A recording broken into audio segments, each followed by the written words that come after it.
Hello दोस्तों आज के इस वीडियो लेक्चर में हम लोग देखेंगे कि जो हमारी केबल्स होती है उसको बिछाने की कितनी प्रकार की विधियां होती हैं। यानी कि जो हमारी केबल बिछाई जा रही है उसको कितने प्रकार से बिछाएंगे, ठीक है ना दोस्तों। तो ये आज हम देखेंगे इस वाले लेक्चर में। इसके पहले हम लोगों ने जो केबल्स जो बिछाई जा रही होती है उसके पहले हमें क्या क्या प्रोसेस करनी पड़ती है ये सारा का सारा हम लोग देख चुके हैं। उसमें हम लोगों ने 10 पॉइंट्स देखे थे और जो 10वां पॉइंट्स क्या था वो मुझसे छूट गया था, वो टैगिंग करना। वैसे मैंने पहले बता दिया था, इसको डिस्क्राइब नहीं किया था। तो वही केबल टाइप का उपयोग केबल के बंडलों की पहचान के लिए किया जाता है। मैंने पहले ही बता दिया था कि यहाँ पर कौन सी केबल है, किस प्रकार की केबल है, टेलीफोन, ग्राउंड, ऐसी। अब हम लोग बात करते हैं methods of laying the cable. तो दोस्तों सबसे पहले हम बता दें कि ये जो आपको वीडियो दिया जा रहा है ये पॉलीटेक्निक की जो 6 सेमेस्टर में जो हमारा सब्जेक्ट है IMRE, installation and maintenance of electrical equipments, उसका जो चैप्टर नंबर दूसरा है इंस्टॉलेशन, उसमें हम लोग देख रहे हैं कि जो केबल दूसरा तो उसमें से जो दूसरा टॉपिक है केबल का इंस्टॉलेशन वो पढ़ रहे हैं, ठीक है ना दोस्तों। और इसकी जो PDF है दोस्तों हमारे टेलीग्राम चैनल पे मिल जाएगी। टेलीग्राम हमारे चैनल का नाम है, ठीक है दोस्तों, पॉलीटेक्निक लर्निंग, ठीक है दोस्तों। जो हमारे चैनल का नाम है यूट्यूब चैनल का वही हमारा पॉलीटेक्निक लर्निंग 77। आप सर्च कीजिए वहाँ पर आपको, या फिर डिस्क्रिप्शन पे लिंक मिल जाएगी, वहाँ पर आपको PDF इसकी मिल जाएगी। तो सबसे पहले हम लोग बात करते हैं methods of laying the cable. तो केबल को जो बिछाने की कितनी विधियाँ होती हैं, 3 विधियाँ होती हैं। पहली हमारी विधि होती है प्रत्यक्ष स्थापना विधि, जिसको इंग्लिश में बोलते हैं डायरेक्ट लेइंग मेथड। दूसरी होती है हमारी अनुकर्षण विधि, जिसे हम लोग इंग्लिश में बोलते हैं ड्रॉ इन सिस्टम, और दूसरा इसका नाम लेइंग इन पाइप होता है। तीसरा मेथड होता है हमारा ठोस द्रोणीकरण विधि, यानी कि सॉलिड ट्रॉफिंग सिस्टम और सॉलिड मेथड, ठीक है। तो अब सबके बारे में विस्तार से पढ़ रहे हैं हम लोग। तो सबसे पहले हम लोग बात करते हैं कि आखिरकार जो केबल का बिछाना किसे कहते हैं।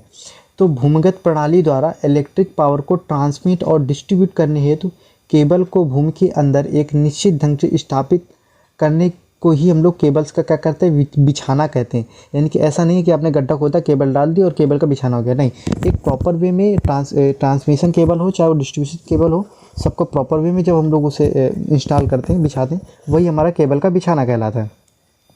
इसके बाद ये आए प्रत्यक्ष, ये डायरेक्ट लेइंग मेथड। तो सबसे पहले आप इस डायग्राम को देखिए, ठीक है दोस्तों। इस डायग्राम आपको समझना है। देखिए क्या होता है कि ये जो आप देख रहे हैं, सबसे पहले इतना तो हम लोग गड्ढा खोदते हैं, ये इतना गड्ढा, इस गड्ढे की हमारी गहराई कितनी है 1.2 मीटर, ठीक है दोस्तों। इसके बाद हम लोग फिर और गड्ढा खोदते हैं, और गड्ढा खोदने के बाद और इसकी जो चौड़ाई कितनी है वो है हमारी 60 सेंटीमीटर, और ऑलमोस्ट ये आप समझ लीजिए कि 20 सेंटीमीटर तक और नीचे से गड्ढा खोदते हैं, जिसकी नीचे से चौड़ाई कितनी होती है 30 सेंटीमीटर होती है, ठीक है ना दोस्तों। अब 30 सेंटीमीटर होती है। इसके बाद ये जो भूमि है इससे हम लोग 15 सेंटीमीटर तक ये बालू डालते हैं। फिर इसके बाद हम अपनी केबल डालते हैं, फिर इसके बाद बालू डालते हैं, और इसके बाद फिर हम लोग मिट्टी वगैरह ये सब भर देते हैं। इस तरीके से हमारी जो डायरेक्ट लेइंग मेथड होती है ये की जाती है। अब इसका जो पॉइंट हम लोग स्टेप बाय देखेंगे और आपको अब समझ में आ जाए। तो हमने बताया ना कि लगभग 1.2 मीटर गहरी क्या कहते हैं हम लोग, तथा 60 सेंटीमीटर चौड़ी क्या खोदी जाती, खाई खोदी जाती है। कम बालू यूज के लिए नीचे कुछ कम चौड़ाई रखते हैं, जैसे कि आपने देखा ही होगा। ये आपने देखा ना कि जो सबसे नीचे क्या है, हमने नीचे कम चौड़ाई रखी है। क्यों रखी है? क्योंकि इससे कम बालू का यूज होगा। और बालू का क्यों यूज करते हैं? क्योंकि हमारे इसे पानी वगैरह ये सोख ले, या नमी वगैरह। नीचे वाले भाग की चौड़ाई लगभग कितनी होती है 30 सेंटीमीटर होती है, और गहराई 20 सेंटीमीटर, ये मैंने पहले ही बता दिया, जिसमें 15 सेंटीमीटर की मोटाई पर बालू बिछाते हैं। फिर इसके ऊपर हम लोग केबल रखते हैं। तीसरा पॉइंट हमारा है केबल बिछाकर केबल के ऊपरी तल बालू इस प्रकार भरते हैं कि केबल के दोनों ओर 0.15 मीटर यानी कि 15 सेंटीमीटर बालू की परत लगी रहे। यानी कि अगर ये हमारी केबल है तो इसके इस तरफ और इस तरफ कम से कम 15 सेंटीमीटर पर क्या रहे, बालू बनी रहे। इसके बाद क्या करते हैं कि केबल के ऊपरी तल पर ईंट चौड़ाई में बिछाकर इसके ऊपर भी बालू की लगभग 10 सेंटीमीटर मोटी परत बिछा के इस खाई को मिट्टी से इस तरह के कूट कूट कर भरते हैं कि मिट्टी धंसे नहीं। अब जैसे जो हमने देखा था ना, यहाँ पर आपने ये देखा, तो यहाँ पर हमें क्या करना है कि ये केबल जब डाल दी तो यहाँ पर मिट्टी को बहुत ही अच्छे तरीके से क्या करते हैं, हम इसको ठोक ठोक के पीट के भरते हैं, ताकि क्या करें कि ऊपर से बाद में ये धंसे नहीं, ठीक है ना दोस्तों। इसके बाद क्या करते हैं कि इस खाई के ऊपर केबल रूट के जीआई के बने मार्ग प्रदर्शक लगा दिए जाते हैं। केबल ट्रंच को प्रायः सीधा ही रखा जाता है। ट्रंच का मतलब खाई होता है, तो मतलब इसका मतलब जो हमारी खाई हो सीधे मोस्टली क्या सीधी ही रखी जाती है, ऐसा नहीं कि आप ऐसे ऐसे कर दें, ठीक है ना दोस्तों। और ये बता दें कि वहाँ पर जो जिस जगह से हमारी केबल जाती है उसकी जगह हम लोग GI क्या करें, गैल्वेनाइज्ड आयरन के क्या करें, मार्ग प्रदर्शक लगा देते हैं, यानी कि दिखने वाले कि यहाँ से केबल जा रही है। ठीक है दोस्तों। इसके बाद फ्यूचर केबल रिपेयरिंग के लिए प्रत्येक 200 मीटर की दूरी पर केबल लूप छोड़े जाते हैं। ठीक है ना। केबल लूप का मतलब ये होता है सिंपल सा कि जैसे अगर हमारी केबल जा रही है, ठीक है ना दोस्तों, अगर ये हमारी क्या जा रही केबल अगर हमारी जा रही है तो बीच में लूप का मतलब होता है जैसे ये केबल जाए तो ऐसे करके काफ़ी थोड़ा फोल्डिंग दे देते हैं, इसे हम लोग बोलते हैं केबल लूप। ये इस वजह से दे देते हैं कि सपोज अगर यहाँ पर कोई प्रॉब्लम्स आ गई तो इसको यहाँ से कट कर दें, यहाँ से कट कर दें। अगर आपने प्रॉपर ऐसी केबल बिछाई है, अगर यहाँ से कोई फॉल्ट आए तो इतनी आपने कट करके बिछा दी, तब तो आप अच्छे से जॉइंट लगा नहीं पाएंगे। लेकिन अगर हमारी ये इतनी एक्स्ट्रा पड़ी हुई है फोल्डिंग, तो अगर यहाँ से अगर हमें कट करके निकालना पड़ेगा तो फिर यही हम लोग खींच के आगे लेते आएंगे और प्रॉपर तरीके से जॉइंट लगा देंगे। ठीक है ना दोस्तों। तो इस तरीके से हम लोग ये इस वजह से इसमें क्या क्या किए जाते हैं, केबल लूप छोड़े जाते हैं। अब इस विधि के एडवांटेज क्या क्या हैं, तो सबसे पहले जो इसका इंस्टॉलेशन है वो बहुत ही सिंपल है, सुरक्षित भी है और स्वच्छ भी है, और मेंटेनेंस कार्य सरल भी है। ज़्यादा सरल नहीं लेकिन हाँ थोड़ा सरल है, और इकोनॉमिकल यानी कि ज़्यादा पैसा भी नहीं खर्च होता। और हीट डिसिपेशन यानी कि जो ऊष्मा विसरण की जो दर है इसमें बहुत आसानी, क्योंकि इसमें काफ़ी सारा खुला है, यानी कि आसपास मिट्टी वगैरह तो है, जैसे ये है केबल, यहाँ से केबल है तो आसपास मिट्टी वगैरह तो आसानी से इसमें हीट का डिसिपेशन हो जाता है। लेकिन इसमें हानि क्या होती है, हानि इसमें ये होती है कि इसमें हम फॉल्ट का स्थानीकरण यानी कि दोष का स्थानीकरण कठिन, यानी स्थानीकरण कठिन होता है, यानी कि आप दोष का आसानी से पता नहीं लगा सकते। रासायनिक क्रियाओं का प्रभाव इसमें अधिक होता है क्योंकि मिट्टी है और मिट्टी पे कई प्रकार के रसायन पाए जाते हैं। लाइन के विस्तार में समस्या, आप इसमें क्या कर सकते हैं, लाइन को विस्तार नहीं कर सकते। इसके बाद आता है हमारा draw in system. Draw in system में क्या होता है, सबसे पहले आप इसका ये समझिए कि इसका दूसरा नाम हमने बताया था तो पाइप मेथड भी होता है। यानी कि इसमें क्या किया जाता है कि हम लोग एक पाइप लेते हैं और पाइप लेने के बाद उसके अंदर केबल को हम लोग बिछाते हैं। ठीक है ना दोस्तों, ये होता है। तो सबसे पहले हमारा पॉइंट है कि सर्वप्रथम खाई खोदकर उसमें लोहे या सीमेंट के कंड्यूट पाइप स्थापित किए जाते हैं। देखो उसमें थे क्या, सीधे खाई खोदे हम लोग पहले वाली विधि में और बिछा दी। इसमें क्या करते हैं, हम लोग खाई खोदेंगे, खाई तो खोदेंगे, उसके बाद उसके अंदर पाइप डालेंगे, फिर उसके अंदर हम लोग अपनी केबल डालेंगे। कंड्यूट पाइप स्थापन के समय कुछ दूरी के बाद ईंट के पक्के गड्ढे बनाए जाते हैं जिनको लोहे अथवा सीमेंट ढक्कनों से ढक दिया जाए। यानी कि बीच में इंस्पेक्शन के लिए हम लोग यानी कि क्या कर दिए थे, गड्ढे भी बना दिए। जैसे अगर ये हमारी केबल है तो बीच में लोग ऐसे गड्ढे भी बना देते हैं। स्थापन कार्य के समय इन गड्ढों में से केबल को कंड्यूट पाइप में डालकर अनुकर्षण किया जाता है, यानी कि इंस्टॉल किया जाता है, तथा बाद में ये पक्के गड्ढे निरीक्षण तथा अनुरक्षण कार्य के हेतु प्रयोग किए जाते हैं। सो दोस्तों आपको ये समझ में आया। अब इसके लाभ क्या होते हैं कि केबल में मेंटेनेंस के लिए खाई को दोबारा खोदना नहीं पड़ता है, बाह्य आघातों से बचाव होता है, अनुरक्षण कार्य सरल होता है, नमी और रासायनिक प्रभावों का भय नहीं रहता, अधिक टिकाऊ विश्वसनीय है, और मेंटेनेंस कॉस्ट क्या होती है इस पर कम होती है क्योंकि इसमें खाई को दोबारा खोदना नहीं पड़ता है। इसके बाद इसकी हानि क्या होती है, इसकी हानि होती है कि इसकी स्थापना मूल्य क्या होती है, स्थापना मूल्य अधिक होती है। ऊष्मा विसरण की इसमें, क्योंकि ये तो एक देखो एक पाइप के अंदर है केबल, तो इसमें ऊष्मा विसरण की दर उतनी अच्छी नहीं होती है। अधिक संख्या में अगर केबलों को एक साथ, केबल की धारा क्षमता घट जाती है, यानी कि बहुत सारे जब केबल को एक साथ ले जाते हैं तो केबल की जो धारा क्षमता है वो घट जाती है। कुशल कारीगरों की आवश्यकता इसमें, यानी कि कुशल कारीगरों की आवश्यकता पड़ती है। तीसरा हमारा पॉइंट्स है सॉलिड ड्रॉइंग सिस्टम, यानी कि ठोस द्रोणिकाकरण मेथड। यानी कि इसमें सिंपल से आप ये समझिए, जैसे ये हमने खाई खोदी, खाई खोदने के बाद ये हमने केबल डाल दी, और केबल डालने के बाद क्या करते हैं, देखो इसको थोड़ा सा स्पेस रखते हैं, ये आप देख रहे हैं, देखो सही से नहीं लेकिन थोड़ा सा स्पेस ये रहता है, यानी कि जो हमारी केबल पूरी सटी नहीं होती ज़मीन पे। इसके बाद क्या करते हैं, इसमें हम लोग एस्फाल्ट यौगिक होते हैं। ठीक है दोस्तों, क्या होते हैं, एस्फाल्ट यौगिक डाल देते हैं।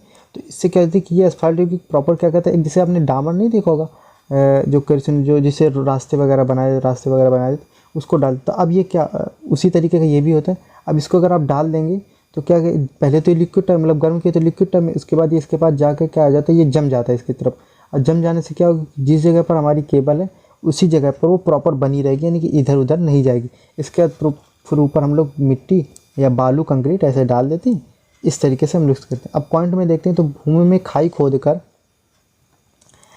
ढलवा लोहे, सीमेंट, कंक्रीट, चिकनी मिट्टी की पकी हुई अथवा पुष्ट काठ का मतलब होता है स्ट्रॉन्ग और लकड़ी से बनी हुई द्रोणिका स्थापन करके उसमें केबल को इस प्रकार सपोर्ट प्रदान करते हैं कि इसमें केबल द्रोणिका के आधार से सतह से कुछ ऊपर उठा रहे। ठीक है ना। और ये जो मैंने बताया ना, ये जो ये जो चीज़ें हैं, ये वाली जो है, 1 सेकेंड, ये किसका बना होता है, इसमें बताया गया, या तो लोहे का, सीमेंट का, या कंक्रीट का, या चिकनी मिट्टी का, ठीक है, या फिर पुष्ट काठ का, इसे हम लोग द्रोणिका बोलते हैं। दूसरा, इसमें इसके पश्चात बिटुमेन से एस्फाल्ट यौगिक के द्रवीकृत रूप से भर देते हैं और इसके जमने पर केबल का ठोस द्रोणिका आकार प्रदान हो जाता है। ये मैंने पहले ही बता दिया। इसके लाभ क्या होते हैं, अधिक टिकाऊ और विश्वसनीय है, रासायनिक क्रियाओं से क्या होता है, मुक्त होता है, स्थापना मूल्य अधिक होता है, ऊष्मा विसरण दर कम होती है, अनुरक्षण कार्य असुविधाजनक और उच्च व्ययी होता है, स्थापना एवं अनुरक्षण हेतु कुशल मजदूरों की आवश्यकता होती है। तो इस प्रकार से हम लोगों ने 3 मेथड देख लिए कि केबल को कैसे बिछाते हैं। अब अगला जो हमारा पॉइंट्स है कि पाइप, कंड्यूट तथा बिल्डिंग के अंदर केबल को बिछाना, यानी कि कंड्यूट या फिर पाइप्स के अंदर हम लोग या फिर बिल्डिंग के अंदर कैसे हम लोग पाइप को मतलब केबल को बिछाते हैं वो देखेंगे।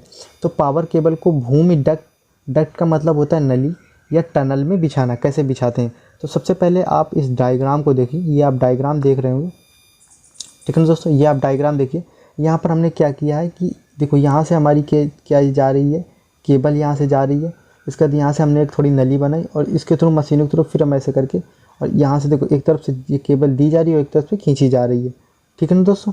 ये देखो इसमें ये तो बने, देखो एक इसमें ऑपरेटर कंट्रोल है, पावर केबल कैटरपिलर है, पुलिंग आइज है, पुलिंग वेव। इसे आप बस इतना समझिए कि यहाँ से देखो केबल जा रही है और इस प्रकार से नली के थ्रू और यहाँ से निकल रही, लेकिन इस प्रकार से इसमें एक केबल बिछाई जाती है, ठीक है ना। इसे बोलते हैं केबल लेड इन डक्ट, यानी डक्ट में। या फिर अगर हमारे टनल का मतलब होता है क्या होता है, सुरंग होता है। क्या होता है, सुरंग। तो सबसे पहले हम लोग पूरे सुरंग को खोद ली और उसके बाद यहाँ से केबल, तो ये केबल आसानी, अब यहाँ पर व्यक्ति खड़ी हुए हैं तो आसानी से व्यक्ति क्या मजदूर होते हैं, या आसानी से फिर आप इस तरीके से या फिर इस आगे भी आप केबल को बिछा सकते हैं। तो ये दोनों तरीके के डायग्राम बस आपको यहाँ पर समझ लेना है थोड़ा, बस बाकी इसके पॉइंट्स मैं आपको ये दे रहा हूँ, बता रहा हूँ। सबसे पहले क्या होता है कि संचरण विधि में भूमिगत केबल तब बिछाई जाती है अगर केबलों की संख्या अधिक हो और भविष्य में केबलों का विस्तार करना हो। अधिक ट्रैफिक होने का कारण खुदाई संभव नहीं हो पाती है, कठिन फुटपाथ या भविष्य में कठिन फुटपाथ का निर्माण होना हो, तो ऐसी जगह पर हम लोग केबल को किस पे, डक्ट यानी कि नली या फिर उस पर सुरंग पे बिछाते हैं। टनल का मतलब सुरंग होता है। भूमिगत डक्ट में केबल का संस्थापन भीड़ वाले इलाकों में किया जाता है, ठीक है ना दोस्तों। यहाँ पर यानी कि भूमिगत डक्ट में, डक्ट का मतलब नाली, यानी कि भूमिगत नाली में केबल का संस्थापन जो कहाँ पर किया जाता है, भीड़ वाले इलाके में किया जाता है, जहाँ पर अधिक गड्ढा या खाई खोदना मुश्किल होता है। दोबारा से गड्ढा खोदे बगैर पुरानी केबल्स की जगह नई केबल्स का स्थापन किया जाता है। इस बात का भी ध्यान रखना चाहिए कि जब डक्ट के अंदर केबल डाली जाती है तो केबल की धारा क्षमता बदलती है तथा डक्ट के अंदर पड़ी केबल की क्षमता सीधी पड़ी केबल की अपेक्षा कम होती है। यानी कि जो डक्ट पे हम लोग केबल डालते हैं उसकी थोड़ी सी धारा क्षमता क्या हो जाती है, घट जाती है। जब ऊर्जा का वितरण केबल के द्वारा किया जाता है तो विद्युत दोष जैसे स्विच गियर का ट्रिपिंग, मोटर का ट्रिपिंग, पैनल का ट्रिपिंग या फिर केबल्स में दोष का कारण होता है। यानी कि जब हम लोग उस पर ऐसी होती है केबल अगर डक्ट या फिर टनल में डालते हैं तो इस प्रकार के दोष हमारे आने लगते हैं, ठीक है ना दोस्तों। तो इस प्रकार से दोस्तों मैंने इसमें बहुत ही अच्छे से ये कवर किया कि केबल्स को कैसे बिछाते हैं। तो दोस्तों अगर ये वीडियोज़ आपको थोड़े से भी हेल्पफुल लग रहे हैं तो प्लीज़ हमारे चैनल को सब्सक्राइब कीजिए। और दोस्तों मैं आपको दोबारा से बता दूं कि सारी जो PDFs वगैरह हैं ये आपको टेलीग्राम चैनल पे हमारे मिलती रहेंगी, जिसका डिस्क्रिप्शन पे लिंक दिया हुआ है, या फिर हमारे जो टेलीग्राम चैनल का नाम ही है पॉलीटेक्निक लर्निंग 77, ठीक है दोस्तों। तो उसको ज्वाइन कर लीजिए। दोस्तों अगर ये वीडियो थोड़े से भी हेल्पफुल लगें तो प्लीज़ हमारे चैनल को सब्सक्राइब कीजिए, वीडियो को लाइक शेयर एंड कमेंट करना ना भूलें, और अपने दोस्तों में भी हम ये वीडियोज़ को शेयर कीजिए और हमें सपोर्ट करिए। थैंक यू दोस्तों।